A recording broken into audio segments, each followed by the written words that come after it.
High বন্ধুরা, কেমন আছেন আপনারা? আশা করি ভালো আছেন। আমিও ভালো আছি। তো আপনাদের সামনে একটা ভিডিও নিয়ে আসলাম আজকে। দেখেন, এই যে রাতের বেলায় রান্না বাড়ি চলছে। এটা হলো বিদেশ। যেগুলো লোক এখানে আছে, দেখেন যে সবাই 6টা পর্যন্ত কাজ করছে, তারপরে এসে ভাত রান্না করছে। এখন প্রায় 7টা 7:30 বাজে।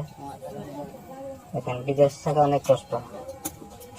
ভিডিওটা হলো আজকে যে ভাইরা বিদেশ থাকে তাদের ফ্যামিলির জন্য।